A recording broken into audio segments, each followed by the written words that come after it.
Good afternoon, everyone. Allison Skyberg here, Consolidated Planning Group. We are super happy to be back here today with Nimisha Patel, and she is going to talk to us about sunflower seeds coaching today. But what she's really going to talk to us about, she's a parent and an advocate for her own family. And so she's going to be talking to us about advocacy for your special needs student, um, and without feeling overwhelmed and ignored and alone. And that is something that we all have felt like as parents with kids with disabilities.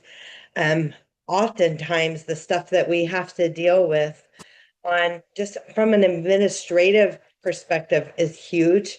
And kind of making sure that we dot our I's and cross our T's and don't do what we're supposed to do is it's kind of crazy, and it is overwhelming. Nimisha is a special education coach, and so we'll learn a little bit more about that. For those of you that are joining us for the very first time, for very first webinar with CPG, welcome. We are so glad that you're here.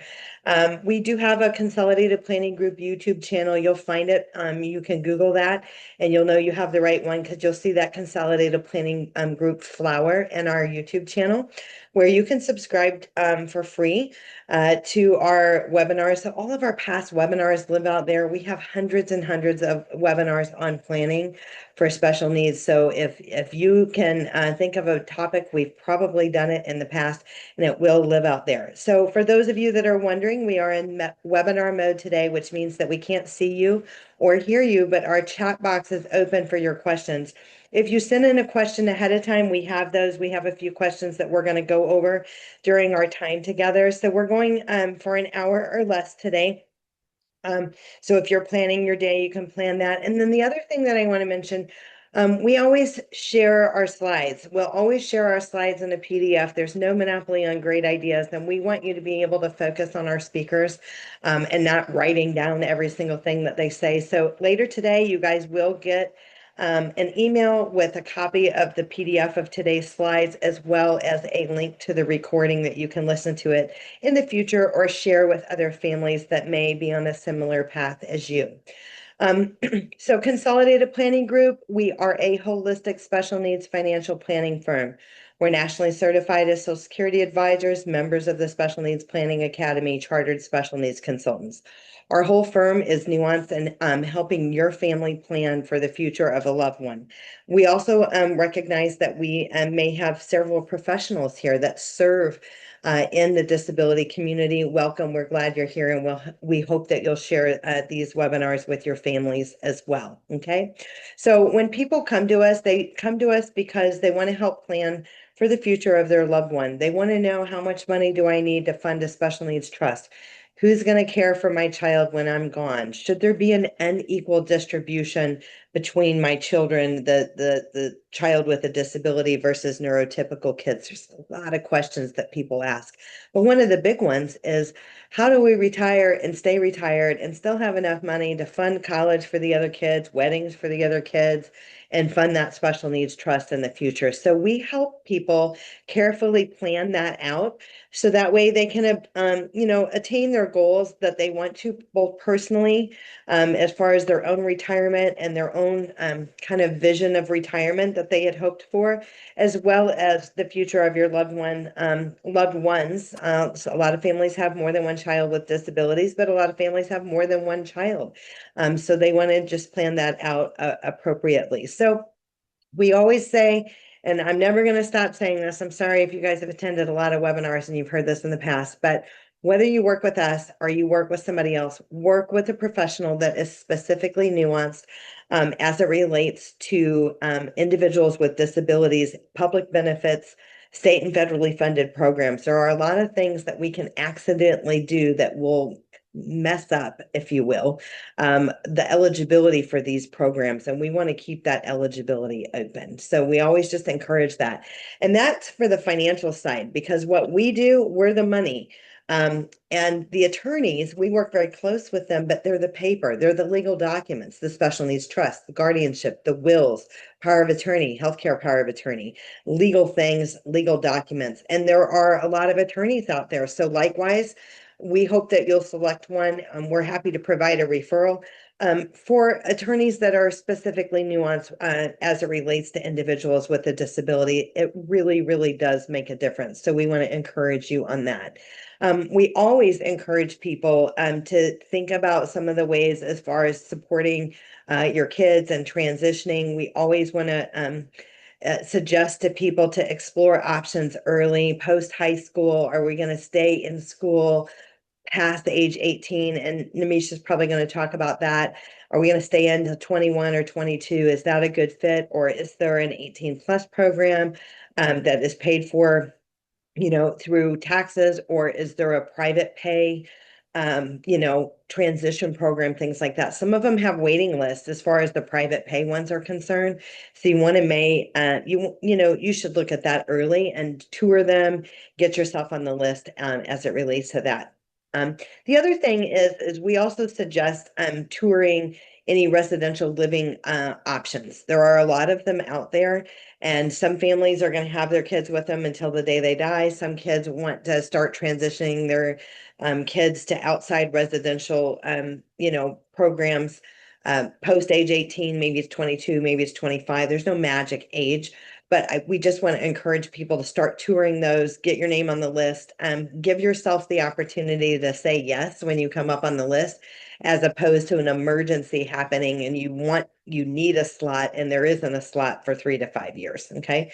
And then we always want to just encourage people. We want to remind people that when it comes to planning for a loved one with a disability, while we can potentially see siblings as maybe the successor trustee that of a successfully funded special needs trust that's going to pay for care for the individual with a disability, and leaving that sibling in a non-obligatory relationship where they can have a great loving relationship with their sibling, as opposed to naming a sibling as a caregiver.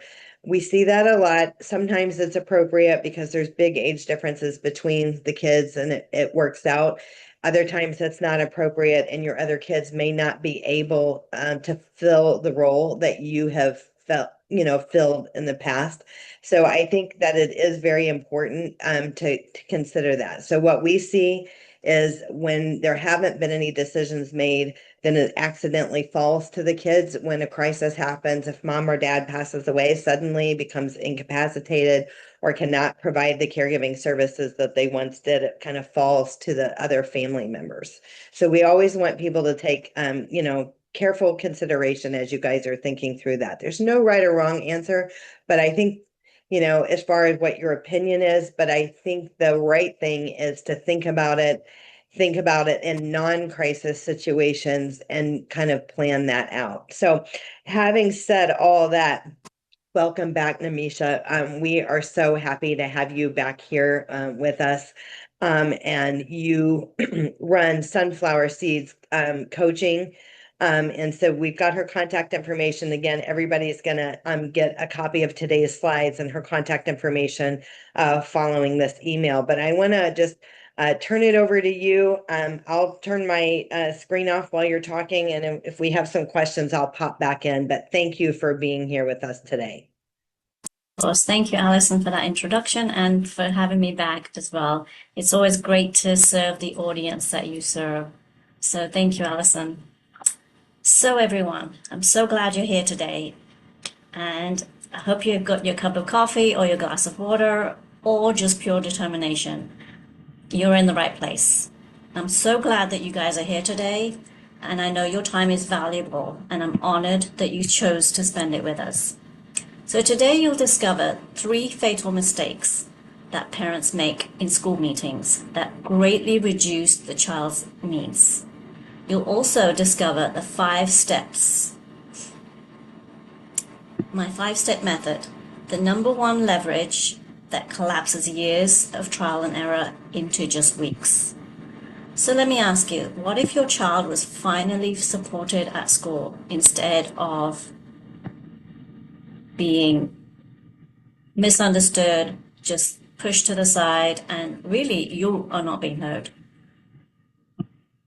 Take a moment to really feel that.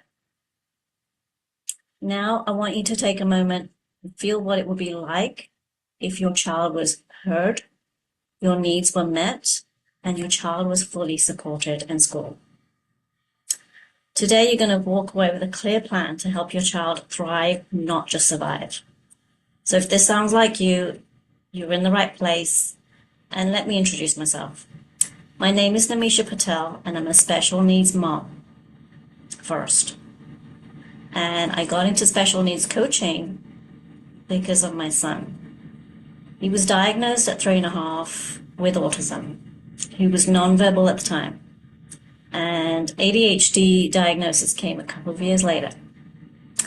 Now, I was told by experts at that age that he would not speak and I should consider putting him in a home.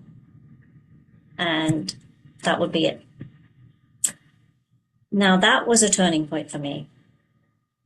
That was when I made a decision that that was not going to be his future and that was not going to be the future of our family.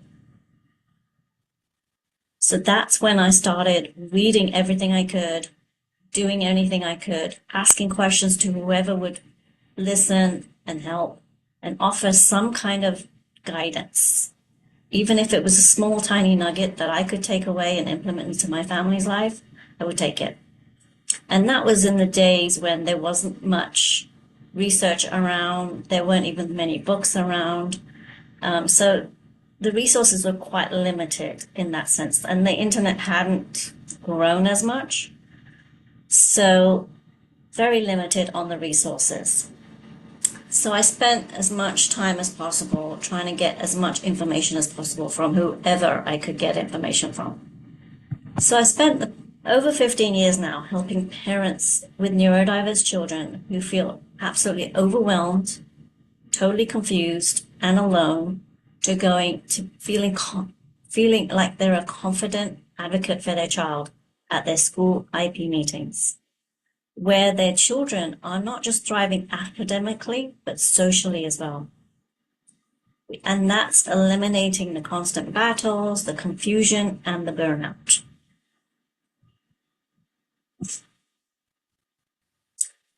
So like I said, my son was diagnosed early, and I refused to accept that.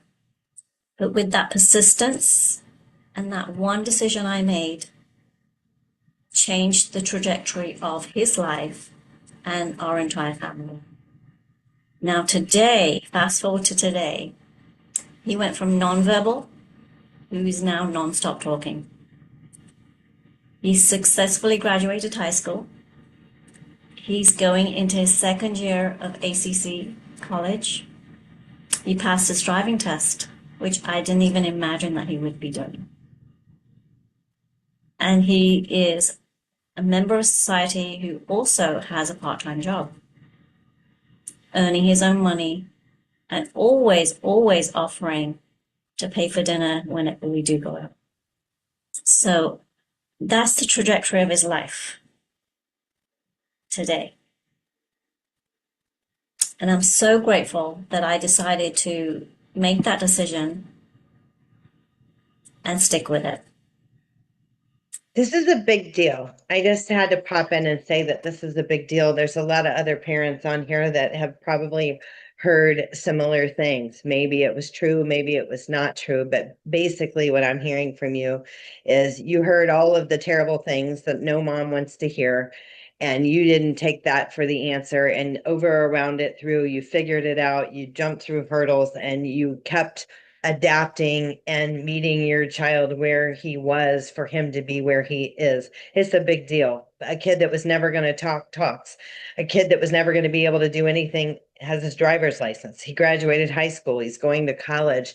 This is real, and this is I just want to say yay you on that, and also just for anybody that's here and they're listening in, maybe you're still numb. You just got a new diagnosis. You're still reeling from the diagnosis or what a medical professional has said to you as it relates to the diagnosis and how it'll affect your child and throughout their life. So anyway, I think just taking a moment to say being hopeful and being optimistic. We got people on from all over. We got people that have very, very, very grown kids. We have kids, people that have had diagnoses for eons. It's like a long time ago, and people that may be here today that have a new diagnosis and they're freaking out about it a little bit, like we all did. Okay. So thank you for sharing that. So talk to us about the three huge mistakes. Absolutely. Thank you for that. It's definitely needed to interject because there might be something that I'm missing. So thank you, Alison. I appreciate that. So I just wanted to take you back 1 second before we dive into the three mistakes. Just to acknowledge that feeling alone and isolated and judged on so many levels, that's how I felt. And every IEP meeting, I felt like it was a wall of people giving me a long list of things that my son couldn't do. And this really deeply made me question my parenting skills. And this is why I do what I do today.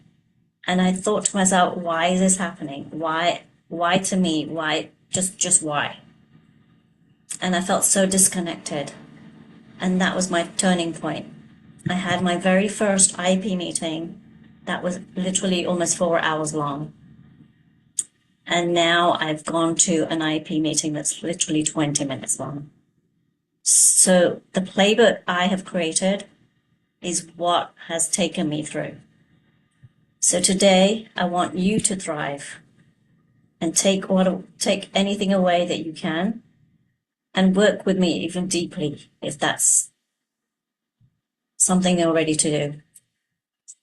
Because you can change your circumstances.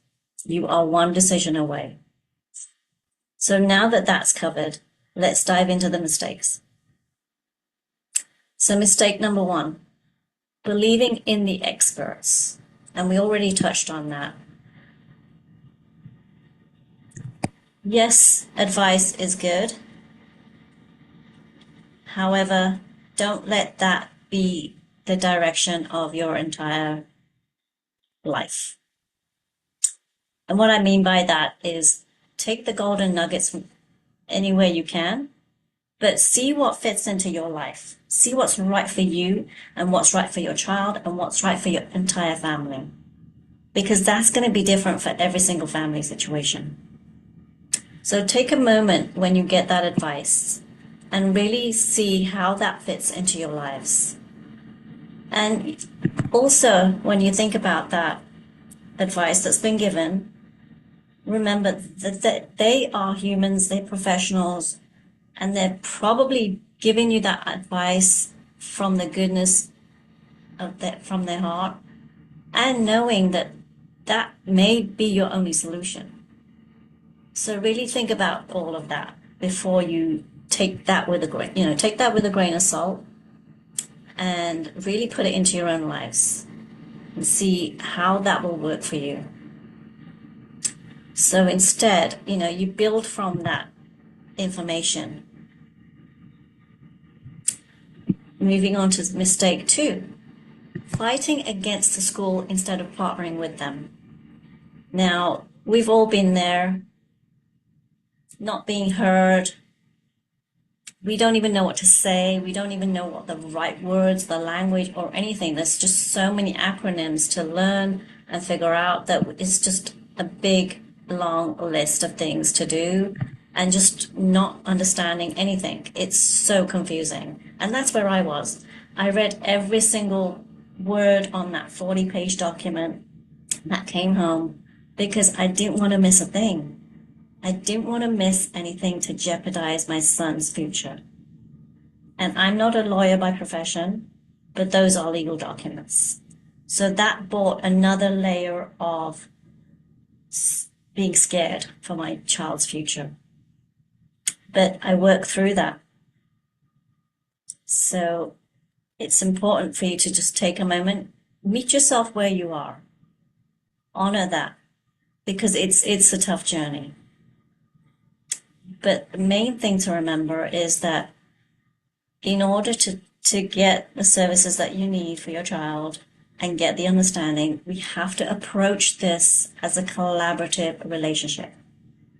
Because without that collaboration, we instantly damage it, and those relationships will be harder to repair. So that way you can be more heard when you take that collaborative approach. And Let's you're talk not about this dismissed. and unpack this a little bit if we can, Nimisha, because this is a big deal. And we have a lot of educators. We partner with a lot of the schools. I come from a long line of educators. And what I do know is that they're all working really hard. Budgets are cut, things are tough. They have not always been given the training that they may need and could value from providing the resources that they need for your student, but they really aren't against us. Their teacher heart, they're in this, and it's certainly not for the money. It's because the love for students and the love of teaching and other things like that. So, it's kind of the old thing that we've always heard, you catch more flies with honey. So sometimes is it impossible? Is there somebody here that it was an impossibility and you guys had to go another path with the school? Does that happen? It certainly has. But I do agree. We've got enough battles on our front when we have a loved one with a disability. So partnering with the people that are closest with your kids, they're spending 5 days a week with your child 9 months out of the year. So if there is a way to over around it through, work that out with the school, they want to partner with you. And part of it is just education. They throw off these terms and the ARDs and the IEPs and the 504s and all this stuff. And a lot of that is like a second language that we don't understand. But educating yourself, knowledge is power on how and what to expect from an ARD, and learning that these meetings are not intended to be some adversarial fight. That's not what it's for. We're just trying to do what's best for little Johnny, and everybody has what's best in mind, and it's kind of a discussion. So I love your approach on this, and just a shout out to our teachers and our educators and our guidance counselors and other things like that. We see you and we know how hard that you are working. I so many times I think back growing up with my mom as a teacher, and just all of the services and trainings and different things, and where like a summer, like of the 3 months of summer break, it probably ended up being about a week where she didn't have other trainings and other things going on. And so I just know that people are working really hard on that. Is our system perfect? Is the system perfect in Texas? No, it's not perfect anywhere. Could we do better as a state? We probably could. But I do see the people that are really trying. So I love your heart on this, Nimisha. Thank you for sharing that. Thank you, Alison, for taking that perspective on that. And yes, she's right. Teachers are there for the goodness of the children, and they're putting their heart and souls into this every day. So the more we partner with them, the more we make friends with them, the more likely they're going to want to help our student, because they're going to have they're going to have parents who are constantly walking in as they're ready to fight on the battlefield. That's not how I approach my coaching. That's not how I approach my son's meetings. And so that's not what I teach. What I do teach is that it's a collaborative environment. And I'll share a quick story with you. Many years ago, when my son was in elementary, my husband fell very sick. And it was right before school was about to begin, a week before. And so obviously that was very priority for us to take care of that. And my son's IEP meeting was literally 2 weeks after school starting. Now, one of my things I always have done is I meet every single teacher that my son is going to interact with that school year before the school starts, if possible. If not, it's after school begins. But before every IEP meeting, I meet with every single teacher that's involved with his education. And I meet them personally. That was before COVID. So those appointments take time to make, but make sure you do that because the more intimate you can have the relationship with those teachers, the better the IEP meetings are going to be for you. So that's a great takeaway. Just create that collaboration with every single person that your child interacts with. Now, the other big mistake parents make is trying a one size fits all path. Parents often expect books, experts, programs, something to provide that magic formula. Now, unfortunately, there is no magic formula for general purposes. It's going to be a magic formula for your child and your family. But this only happens if you know what your family needs are, what your child's needs are. So I invite you to be a detective for your child. Observe them. Take notes. What do they like? What don't they like? What are their triggers? And what brings a smile to their face? And what brings a smile to your face? Because the more we know about them and our reactions to them, we are able to then translate that and share that with the school. And they get that snapshot of who they actually are outside of the school. Because let's not forget, we all behave differently in a work environment to our home environment. And the kids, same way. They are going to be different students at home and different students in the school. How many times have you heard, oh, Johnny's doing great in school, never a problem, always on time, always on task, he's doing great, I don't have any worries about him. Yet when Johnny gets home, he's a different person. And that's okay. We have to allow them to let home be a safe environment for them, to have that meltdown, to just de-stress. Because when we get home from work, we also need that. We also want that. We crave it. So let's not dismiss that for our children. They go through a lot in the school, and school today is a lot more different than when we were going to school for sure. So allow them a space in your home, find a space, make a space, and embrace that. Embrace the trial and errors. And then you can create your own playbook for you and your family. One thing I just want to encourage for people, I know some people are on here and they have children that are much older, but for the people that have younger children, and if the thought has ever crossed your mind of we're never going to get there, we're never going to make it, we're really struggling in school, we're really struggling with behaviors, I don't foresee this. I just want to say that the parents of the older kids have all been there.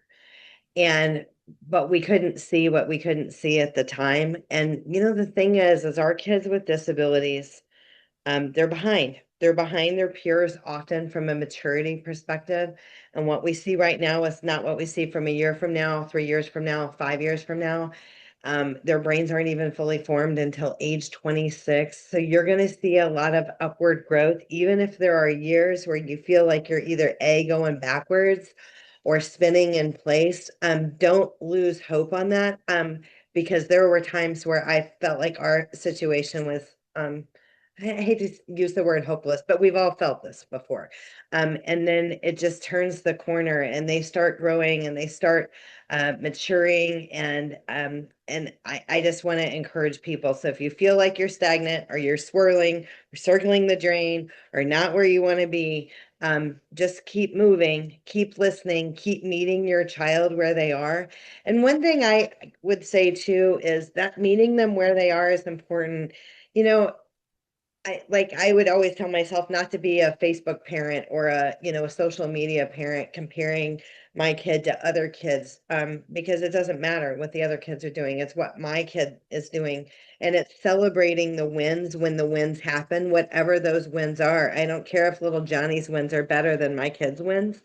My kids' wins were just as big and just as awesome as Johnny's, and we may have been late to the party or late to doing it. But it matters all the same. So I just want to keep you guys encouraged on that. There is always changing. Just as humans, we're always evolving, always growing, always learning, always becoming the best version of ourselves. And just remember that that's true for your kids as well. Absolutely. Thank you, Allison. And just to finish that story off for you guys, so when my husband got sick, I had the teachers emailing me saying, "Hey, Nimisha, we haven't seen you, we haven't heard from you. Where are you? Is everything okay?" That's the kind of relationships I had built with all his teachers. For them to be feeling comfortable enough to reach out to me to find out what's going on, because they know my plan, they know my routines, they know I always reach out to them prior to any meeting. So I encourage you to build those relationships with the schools. So now that we've covered that, let's move on to the my 5 method plan for problem solving this. So number 1, reframe the narrative. And like I touched on this earlier, become a detective and really focus on your child's strengths, not their weaknesses. Because the more we strive to look at the good, the more goodness we'll see in them in general. And that you can apply to every area of your life. Whether, you're struggling with something at work or something with your spouse. Just look at the good side. They say look at the silver lining. Absolutely, just do it. Because the more you focus on the positive, the better you will feel. And this is not me saying it, this is science. That when you have the feel-good feelings, you actually transmit more happiness, more joy. So the more you transmit that, the more of that will come back to you. So always find the joy. And learn how to read and interpret the paperwork, the art, all the acronyms. And there is a lot to learn, but learn what you need to learn at that moment for your child. And don't be afraid to ask questions. That's what they're there for. So feel free to ask questions and get some clarification. And I know I already touched on this, but building strong communication with the school is the number one thing. Using emails, phone calls, whatever method is preferable, even if it's over a Zoom. I've always liked face-to-face because it just brings a different level of connection. That was prior to COVID. And then I went to the Zoom because I still wanted to see their faces so that they have that visual connection. And many of us are visual learners, so you'll be surprised how many visual cues you get from a person. Even just by listening to me right now, you're getting a lot of visual cues right now. So really build those strong communications with the schools. Create an All About Me page. This is something I started creating when my son started pre-K of special ed. And in that, I've included his triggers, his likes, his dislikes, his favorite color, and the people he lives with. So it can be a basic document. And you can make it as basic or as extensive as you like. I like to keep it as a 1-page document so it's easy to read. And I physically handed that to every single teacher that my son would interact with that school year. And in addition to that, I would email them as well, so that if that paper copy gets misplaced, they always have the other way of accessing that document. And that I've got from so much feedback, positive feedback from that, saying I wish more and more parents did this, because it gives them a different snapshot of your student, a different perspective that they would not normally know. So again, you have an opportunity to bring something different to the table to help them understand your child a little bit better. And so they can help that child in the school better as well, because they have that one piece of information that will either trigger that child and they know exactly how to deal with it. So the more information we can provide, the more collaborative we are, the better our students' outcomes. So I encourage you to all start creating that today, because it really does reinforce the commitment that you're showing as a parent. And with that commitment, they will naturally want to collaborate with you because they know you're going that extra mile to help that student. What And about the then parent that feels like they're bothering the teacher? Or feels like they get these like half-hearted answers when they ask questions. Could you address that? absolutely, that's a great question. So teachers who feel that they're bombarded, yes, they have a lot on the plate. Let's not take that away from them. They do a lot. They have multiple roles. They're not just playing the teacher role. They are playing multiple roles in the classroom, in the school every single day. Lunch monitoring, outside monitoring. They're just all over the place. But what I would say is you're not bombarding them because you're giving them a different perspective of your child, and they are actually more receptive to that because it's like the feedback I have gotten is it's a refreshing change to get something like this as opposed to an email from a parent. Why hasn't Johnny gotten this yet? What's going on in your classroom? Why isn't this being done yet? It's, you see the difference when you send something that's more inviting as opposed to a battle situation. It's received differently. And just think about that in your own life. If somebody at work is telling you to do something and it doesn't agree with you or is wrong, our nervous system shuts down. And so that's what happens with the teachers. They will shut down and not want to help that child simply because of the parent's attitude. So it's important for us to build that strong relationship. Even if that teacher may not be the best teacher for your child that year, and I've had that situation as well, especially in elementary when they have that one teacher the entire year, you can't do anything about it. It's important to build those relationships. So take a moment, take that breath, walk in there and say, how can we help little Johnny? Not how are you going to do it, Miss whatever her name or his name may be. How can we approach it as a collaboration? It's always about we. What can we do? Hope One that person says in the chat box, and I think that this is valid. I think it's important not to bombard the teacher, or if they're in the pickup line and there's 100 cars or something like that, or they're kind of walking to another meeting. Says, I'm a former special ed teacher. To have more productive meetings, have scheduled meetings regularly via in-person or Zoom. Try not to have important conversations at drop off or pickup. I think that's really good advice. absolutely. Have an agenda, so both of you can add to it. Keep it brief or stick to the agenda. This way, both of you will feel heard and collaborate to celebrate successes. Let's see here. And solve problems together. Also, teachers love positive notes to show appreciation. Then if you have a call or a video meeting, follow up with a brief email stating what was discussed. I think that those are all really good tips. So thank you. Thank you for sharing that. Absolutely. Thank you.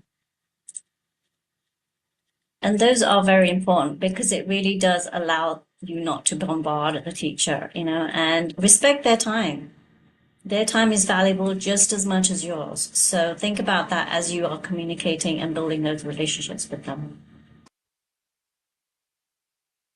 Now let's move on to the next thing. Seeking out support from someone who's been there. So we talked about the consistency and keeping that real.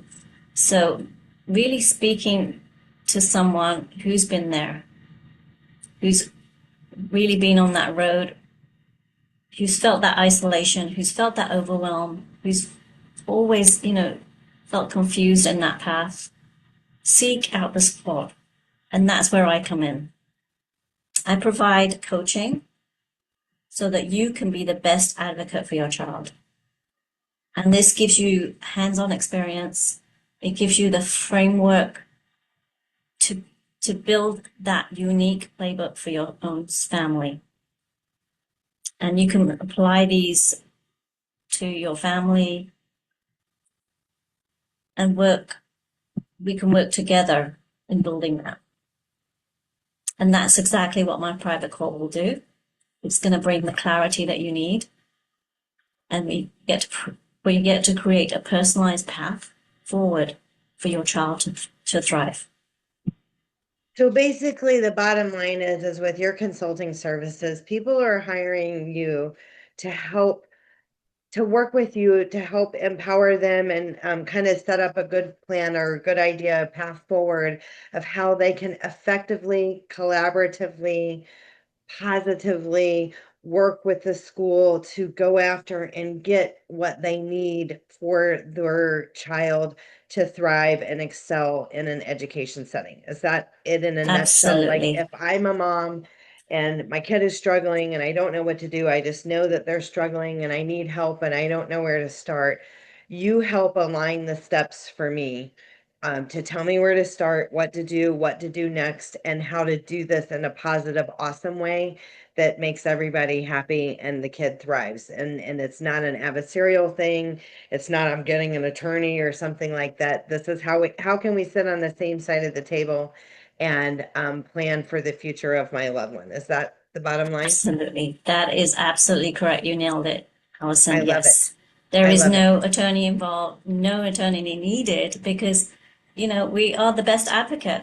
We just need to fine tune those skills and you can do this. Support is out there and the time to act is now because your child needs the support now, today, not a Yeah, year and ago. I would say that, like I always tell people, no matter what we're talking about, I always say you're not behind.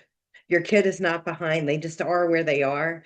Um, but the sooner we get moving on stuff like this, like a lot of our kids that have learning differences, they may be behind their peers from a grade level or an education level or whatever is happening. And we want to close the gaps on that as much as we can, at the pace that is appropriate for the student. So don't let it go another year. If school's about to start having these conversations early. If you need a new ARD meeting or a new meeting, put that request in writing, get that going because there's so many days that they have before they say go. And if you wait, too many weeks after school starts, it might be after Christmas before you have that meeting. So like in January, and we're already that many months into the school year. So do think about that and be intentional on that. So that way, I always just think that like we just want to have we don't our kids already have hands behind their back on some things on the deficits that they have, but at school that's not what we want. We want them to start school and end school with the tools and resources that they need to win. And when we do that and they are winning and we're seeing here's where we were when we started school and here's where we are ending school and we're seeing all that awesome progress, that's because we were intentional about that. And the thing is these kids feel great about this. A lot of our kids have self-esteem issues because kids are mean. Kids tell them all about what their disability is as if they don't know. And kids say things or they feel behind or they're not up to speed with other things. But when we have these wins a little bit along the way, then that's building their confidence as well, which is, I think, big on the success side of the house for sure. So, Nimisha, Absolutely. this is your QR code that will take them to scheduling their strategy call with you. So they can hover their camera over this QR code and it's going to take them to a schedule link to schedule with you. Is that correct? That is correct. Yes, ma'am. And I just Okay. wanted to address that with the folks who have older children on today's meeting, there is a lot more out there for our older students now. The facilities at universities, the higher education facilities are recognizing that our kids need a different kind of support. So there are more and more institutions, higher education institutions, who actually are more accommodating now than we were 10 years ago. And I was looking at some stats just to share today that from 2016 to today, that has just grown exponentially. And not only that, but workplace environments. There are major, major companies who have begun to accommodate our, neurodiverse children. And even that word neurodiverse is the new word today. And before 10 years ago, it was just awareness. We were just bringing in that awareness piece. And now it's not just awareness, it's inclusion.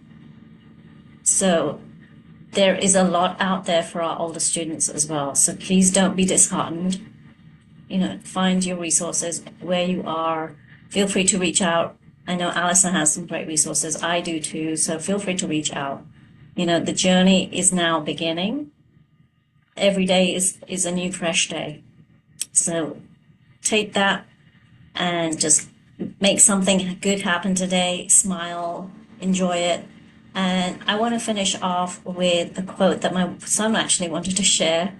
He said, "You can stop hiding and let yourself shine, just like you were born to shine." So thank you all for being here today. And thank you, Alison. That is really, really good. And I just want to mention that the accommodations on the higher education level, like you said, there are many. There are a lot. Most schools, community colleges, universities have an Office of Disability. Some are better than others. But one of my own kids graduated college with honors and definitely had the accommodations in place to be successful. So I would say if we're looking at higher education for your student, shop those offices of disabilities. You know what accommodations your child needs. First, check the university for the degree path that you're looking for. Then I would rule universities or schools out that don't have a strong disability office. If there are particular accommodations that your child really needs to be successful. To me as a parent, that was non-negotiable. If we can't have this, then we're simply not coming here. But we had success as a result of that. So thanks for bringing that up. Everybody's going to get a copy of today's slides. Her schedule link. This is Consolidated Planning Group schedule link. We offer free personalized consultations. So this QR code will take you to our calendar where you can schedule that free personalized consultation. In our slides that we're sending out, it'll have a link for our upcoming webinars that you can register for in the future. Thank you, everyone, for being here. We actually have just a little bit more time, and there was a couple of questions that we did have that were written in, and I don't want to miss those. The first one that I have is, are there any free advocates that don't have wait list? And the ones that I think of, Nimisha, is Partners Resource Network in Texas. Okay, now I am talking for Texas right now. Consolidated Planning Group serves all across the United States. But there are other organizations. You might learn more about that through the ARC or through Easter Seals as well. But we do know that Partners Resource Network has that. Do you have any other that you can suggest for that? Right now, I would suggest you go to your local library and find out what your local institutions are, and they will have more direct information, local information for you, wherever you're based. One person says, can a school implement changes to the IEP without agreement from the parents? That's probably a whole can of worms, but and is that something that you want to address or take that offline? I can take it both, address it both offline and here. Okay. In a short answer, no, they cannot, because Okay. you are there, you are part of the team, and unless you haven't notified them or they haven't heard from you, there are circumstances that they can go ahead and implement something, especially if there's a danger element involved regarding a behavior plan or something like that. But technically, they cannot do that. But there are circumstances. So if you'd like to There's talk a more lot about of that, feel free to reach information out. on Wright Law. So I think it's Pete Wright, like he's all about the special education law and rules and what you can and can't do. So Wright Law, I think it's Pete Wright or Peter Wright. So you guys might want to check that out. There is a lot of information out there.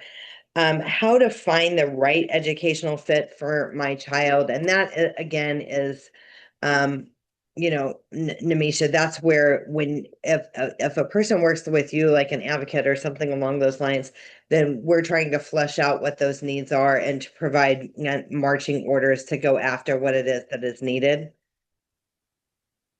Right. So finding the right fit, again, be that detective.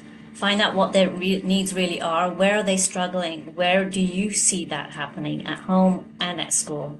So once you have gathered that detective information, we are better able to create that right fit for that child. So there's a lot of detective work that we need to do initially. Yes. And initially and ever changing, because as our Absolutely. kids are growing and learning and maturing and evolving, then the plan evolves as well.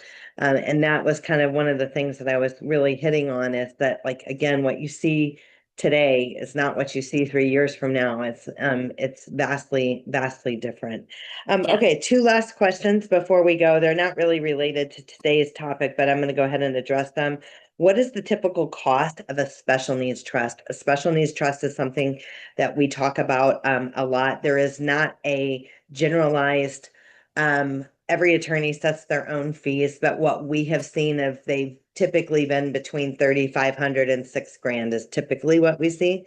Sometimes they might be a little bit more, sometimes they might be a little bit less, but typically that's what we see for families that are indigent or have low income. Sometimes there are legal aid organizations. You can Google legal aid and put in your city or put in your county, and those organizations will come up. And sometimes they have low cost or no cost, but this is for low income or indigent families. So you might want to check that out as well.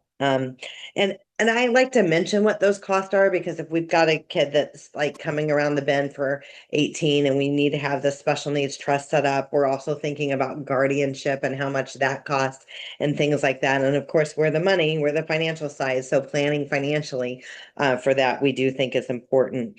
And then the last question is when to start planning for the 18th birthday and what to do. Um, so we always encourage people to start planning early. If a person is going to be under guardianship, you can start working with the attorney 6 months prior to the child turning age 18. A lot of families are working simultaneously with us on the financial matters and that kind of thing. So I would say, again, if you're behind, don't beat yourself up. It's never too late. The sooner you get started, the easier it is, and the less stress that you'll feel that you're checking things off the list in an orderly fashion. So we'll be here when you're ready. The whole point of the initial consultation with us, it lasts 45 minutes, is for us to learn a little bit more about you, what brings you to the meeting, what are the things that you want to make sure that we cover? We're going to share a little bit more about us, how we work, and the doors that you can walk through with us. And then following that meeting, we'll send a follow-up email of everything that we talked about. So that's basically how that goes. And we're not here to rain on any good relationships that somebody already has. We're here to build on the foundation that you've already started and help you take that next step or kind of get to where you need to be and go from there. Most people can't do everything all at once. They need to do it in steps. So the sooner you get started on the steps, typically the better. for sure. Well, Namisha, it's been awesome again. You're always awesome, and I love partnering with you. There's a lot of links in the chat box. We have a person that's put several of the links in the chat box that have been very, very, very helpful. Take a look at those. And then before we leave for today, I just want to mention that we have implemented a new SSI, SSDI application support service. We have a person who runs the team here to aid and assist and provide educational assistance and advocacy in completing the applications for SSI, SSDI, and programs such as that. So if you have any interest in that, you've got a kid turning 18 and you don't want to run all the point on that, then reach out. You can have an initial consultation with us on that and learn more about that service. It is a paid for service. It's not free, but you can learn more about that for free on an initial. So thank you so much, everyone, for being here. Thank you for putting your questions in the chat box. And Nimisha, thank you for reminding us and encouraging us of the awesome things of our kids, the awesome support that we have in the schools, whether it's private schools, public schools, the teachers, and how to effectively go about these meetings. Some of the stuff is hard, and sometimes people feel anxious about it. And then sometimes when they're feeling anxious, then they respond poorly, and then it becomes this adversarial thing, and it was never the intention. And so I think that those were all really, really good points today. We do have another thing in the chat box. Allison, do you help adults with disabilities and SSI? And so for that, again, as far as an application service or things like that, we do have a paid for service for that. So I guess it just depends on the situation, and you can reach out to us to learn a little bit more. But thanks again, everyone, for being here. Check your email, check your spam. The final note, I just want to say that when you register for Consolidated Planning Group webinars, it'll say, is it okay to contact you? And if you say no, it's fine. You can absolutely say no. And we ask that because we don't ever want to be a hindrance to anybody. But if you say no, you will not get an email with a copy of the slides and a link to the recording. So if you're missing emails with the slides and the recording, you may have opted out of communication, and that is why you didn't get that. So just wanted to mention that to you. Hope everybody has a wonderful afternoon, and we'll look forward to partnering with you again soon, Nimisha. Thank you. Thank you, And use Allison. her Thanks QR everyone for code to being reach here. out to her. Okay? Thank you. Bye. Bye now. Make those connections. Take care. Yes, for sure. Thank you. Bye Bye. now.